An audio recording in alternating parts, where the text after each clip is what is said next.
comme chaque fois, désigner le secrétaire de séance, notre Benjamin, M. Arthur Anissian, pour d'opposition. M. Arthur Anissian va faire l'appel. Ayo Maryse. Alberto Lucette. Procuration, Mme Daubé. Audin Roseline. Présente. Beaumont Jean-Pierre. Carlotti Marie-Arlette. Sekigrana Jean-Claude. Paulin Josépha. Daubec Luther Monique. David Jean. Innocent Maurice. Duguay Anselme. Ferro Grégory Marie-Hélène. Giancarli Eric. Gilles Bruno. Oui, un petit point quand même là-dessus. Comme vous l'avez rappelé, Madame Pasquet, il y a effectivement une concertation qui a été faite et qui continue d'être faite, puisque ça ne vous a pas échappé, c'est pour la rentrée de septembre 2015. Donc la concertation va continuer avec l'éducation nationale, l'académie, le rectorat et puis les associations de parents d'élèves.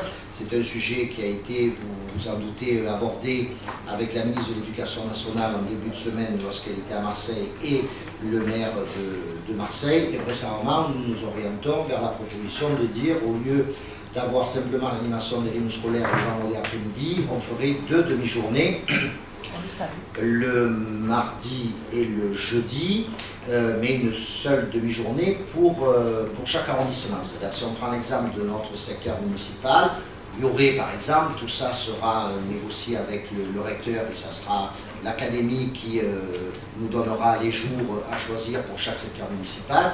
Par exemple, ici, il y aura toutes les écoles du 4e arrondissement qui auront l'animation des réunions scolaires le mardi après-midi et toutes les écoles du 5e arrondissement qui auront l'animation des réunions scolaires le jeudi après-midi. Ça permettra, vous vous en doutez, de pouvoir mieux rémunérer les animateurs, puisqu'aujourd'hui on est quand même dans une situation où nous recrutons quasiment autant d'animateurs que ceux qui l'emparent. Et c'est bien évident, lorsqu'on travaille 3 heures par semaine, même pour un étudiant, en appoint d'une petite aide financière, c'est loin d'être intéressant. Donc ça, l'avantage, c'est que ça permettra déjà de doubler le salaire, la participation de la ville aux animateurs, puisqu'on passerait de 3 heures le mardi et 3 heures le jeudi, ce qui leur ferait 6 heures, ce qui nous permettrait d'arriver au plafond minimum des 24 heures par semaine, qui est le temps légal, logiquement, d'un contrat. Il y a effectivement une demande de la part de la municipalité de participation financière, qui peut être considérée par certains comme symbolique, par d'autres peut-être importante, de 2 € par semaine, soit 8 € par mois. Nous avions fait le choix de la gratuité des rythmes scolaires, de la mise en place de l'animation des rythmes scolaires pendant cette première année scolaire. Force est de constater que financièrement c'est compliqué, vous le savez bien. Beaucoup de villes, y compris des villes qui sont gérées par bien d'autres de moindre importance, il y a une participation financière et même dans des communes ou départements, il y a des participations financières qui sont demandées, parfois beaucoup plus importantes que 2 € par semaine.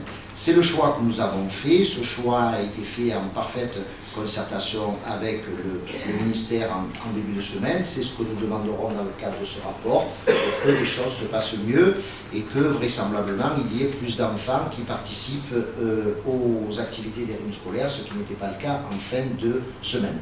Ce qui veut dire que dans ces cas-là, on reviendrait à des jours d'école traditionnels le vendredi après-midi et plus d'école le mercredi matin, ce qui permettrait aussi à certains enfants de souffler, puisque de nombreux parents nous ont signalé, ou même du personnel municipal ou du personnel de l'éducation nationale, nous ont exprimé leurs craintes sur ce qui concerne la fatigue des enfants qui sont obligés de se lever 5 jours par semaine. Et ça permettra bien évidemment de remettre en place le mercredi dans sa totalité une journée de centre aéré pour les parents qui en ont besoin et des activités associatives dans les maisons de quartier comme nous l'avions fait jusqu'à présent. Après, il y aura effectivement ce débat sur la participation financière. Il y aura un gros débat au conseil municipal sur la participation financière qui est demandée, sur la participation de l'État qui n'est pas celle que nous espérions ni celle qui est proposée, même si la ministre nous a promis de faire un effort, même si le Premier ministre nous a promis beaucoup de choses. En tout cas, jusqu'à présent, on attend les promesses de l'ancien Premier ministre, donc on verra les promesses du Premier ministre actuel. En tout cas, ça sera un débat que nous aurons au conseil municipal et que nous pourrons avoir bien évidemment aussi ici. Mais j'ai noté, et je peux la comprendre, votre réticence sur la participation financière. S'il n'y a pas d'autres remarques, nous allons donc participer. Manifeste en levant la main, c'est noté. Abstention, elle est notée. Et contre, c'est noté aussi. Mesdames et messieurs, je vous remercie. Notre prochain conseil d'arrondissement aura lieu le jeudi 9 avril, donc après les élections départementales. Et je souhaite donc à tous les candidats et à toutes les candidates bonne chance.